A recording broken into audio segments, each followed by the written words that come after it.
उसमें एक मतलब एक कांटे के रूप में या एक चैलेंजर के रूप में वो नजर आते हैं और उसमें एक मतलब एक कांटे के रूप में या एक चैलेंजर के रूप में वो नजर आते हैं। नमस्कार, सिलसिला कहानियों का में आपका स्वागत है।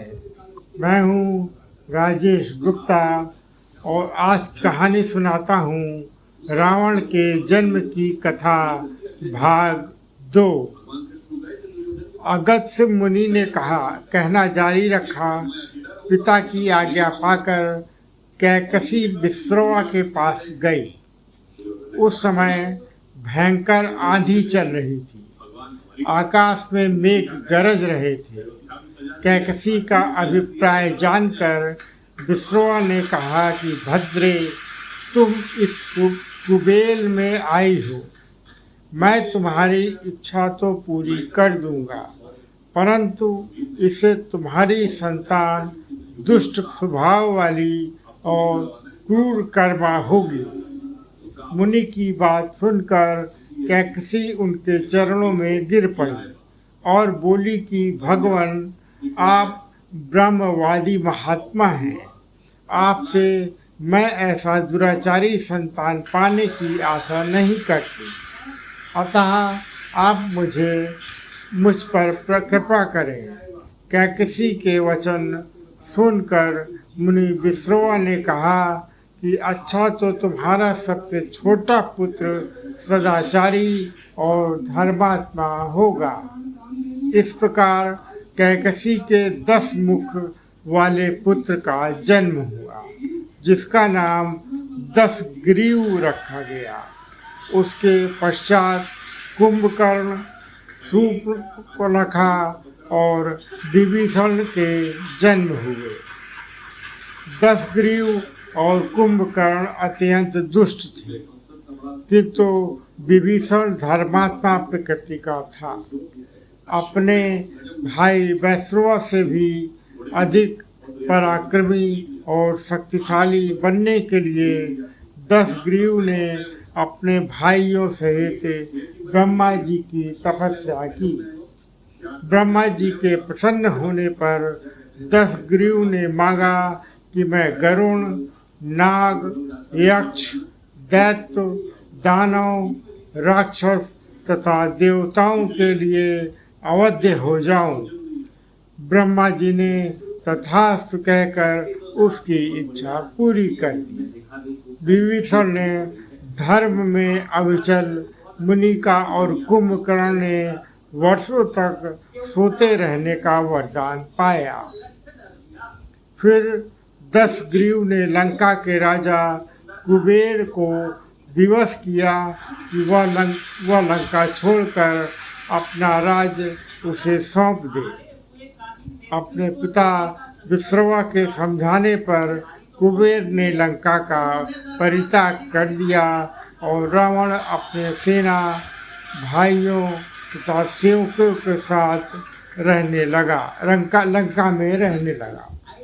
लंका में जम जाने के बाद अपने बहन शूर्पणखा का विवाह कालिका के पुत्र दानवराज विद्यु बिहुआ के साथ कर दिया। उसने स्वयं दिति के पुत्र में की कन्या मंदोदरी से विवाह किया, जो हेमा नामक अप्सरा के गर्भ से उत्पन्न हुई थी। विरोचन कुमारी बलि की पुत्री वज्रज्वाला से कुंभकर्ण का और गंधर्व राज महात्मा शैलूष की कन्या शर्मा से विभीषण का विवाह हुआ।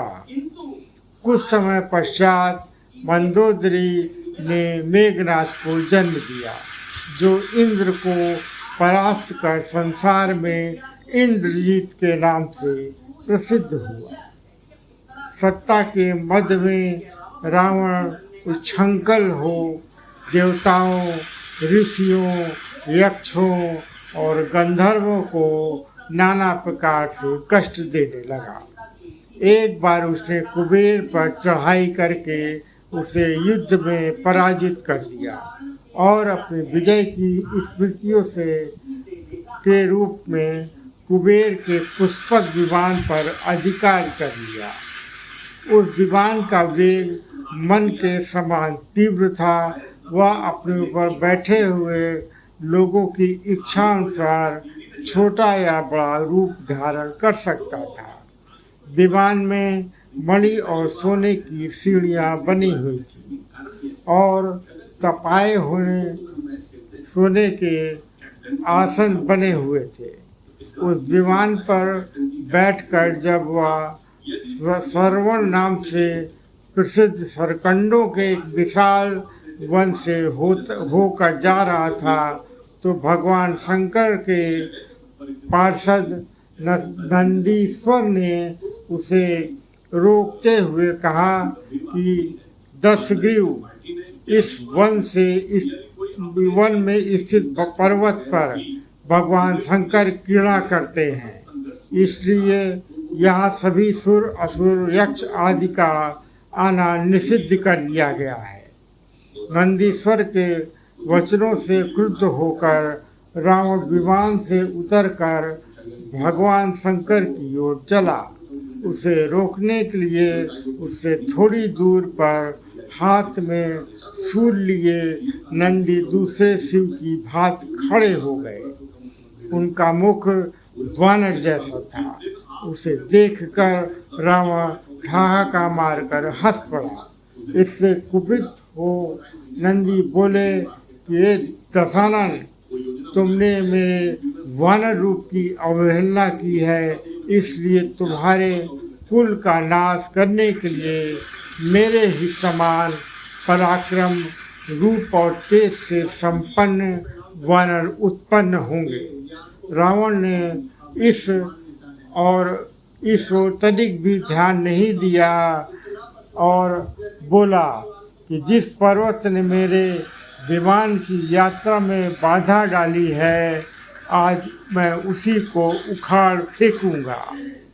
यह कहकर उसने पर्वत के निचले भाग में हाथ डालकर उसे उठाने का प्रयत्न किया। जब पर्वत हिलने लगा तो भगवान शंकर ने उस पर्वत को अपने पैर के अंगूठे से दबा दिया। इससे रावण का हाथ बुरी तरह से दब गया और वह पीड़ा से चिल्लाने लगा। जब वह किसी प्रकार से हाथ न निकाल सका तो रोते रोते भगवान शंकर की स्तुति और क्षमा प्रार्थना करने लगा। इस पर भगवान शंकर ने उसे क्षमा कर दिया और उसके प्रार्थना करने पर उसे एक चंद्रहास नामक खड्ग भी दिया। ये थी कहानी रावण के जन्म की कथा भाग 2। आप प्लीज मेरे चैनल को शेयर, लाइक और सब्सक्राइब तो जरूर कीजिएगा। धन्यवाद।